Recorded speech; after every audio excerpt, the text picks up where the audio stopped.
جو بھی لوگ ووٹ ڈالنے جائیں گے حجاب کے مسئلے کو نظروں کے سامنے رکھ کر ووٹ ڈالنا. NRC کے موقع میں دھوپ گرمی میں اور سردی میں جتنے بھی لوگ باہر آ کر ریالیاں نکالے تھے اس منظر کو نظروں کے سامنے رکھ کر ووٹ ڈالنا. NRC کے لیے شاہین باغ میں معصوم بچے جو شہید ہوئے ہیں ان شہیدوں کے لاشوں کو اپنے نظروں کے سامنے رکھ کر ووٹ ڈالنا. جب بھی ووٹ ڈالنے تم جاؤ گے اخلاق کے لاش کو، اخلاق جو ملک ہندوستان میں اس کو جو شہید کیا گیا اور جتنے بھی معصوموں کا قتل کیا گیا ان معصوموں کے قتل، ان کے ٹکڑوں کو اپنے آنکھوں کے سامنے رکھ کر ووٹ ڈالنا. اور حجاب کے نام سے جتنے بچوں کو ستایا گیا، ظلم کیا گیا، اور منی پور میں جو کمزوروں پر ظلم ہوا، مظفر نگر میں جو کمزور اور معصوموں کا قتل کیا گیا، جن علاقوں میں بھی معصوم بچوں کا جو خون کیا گیا اور مسجدوں کے اوپر جو جھنڈے لہرائے گئے، ان سارے منظروں کو نظروں کے سامنے رکھ کر ووٹ ڈالنا.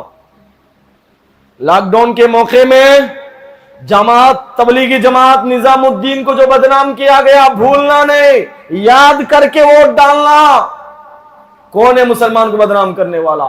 کون ہے محلوں میں گھس کے، مسجدوں میں گھس کے مسجد کا امام کا قتل کرنے والا؟ اس منظر کو یاد رکھ کے ووٹ ڈالنا. مسجد کے مؤذن کو قتل کرنے والا کون ہے؟ اس منظر کو یاد کر کے ووٹ ڈالنا.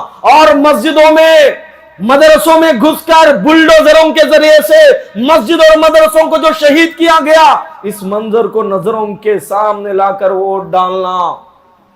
اور مسلمانوں کے محلات، مسلمانوں کے گھروں کو بلڈوزروں کے ذریعے سے جو لوگ گرائے تھے ان لوگوں کو نظروں کے سامنے رکھ کر ووٹ ڈالنا. سچے اور اچھے آدمیوں کو ووٹ ڈالنا اور اللہ سے دعا کرنا، یا اللہ ہمارے ملک ہندوستان کو دہشت گردوں سے، فرقہ پرست طاقتوں سے حفاظت فرما. اللہ سارے کمزوروں کی مدد فرما. یا اللہ ہم سب مسلمانوں میں آپس میں اتحاد اور اتفاق نصیب فرما. آمین. وآخر دعوانا الحمدللہ رب العالمین. Thanks for watching. Don't forget to like, comment, share and subscribe to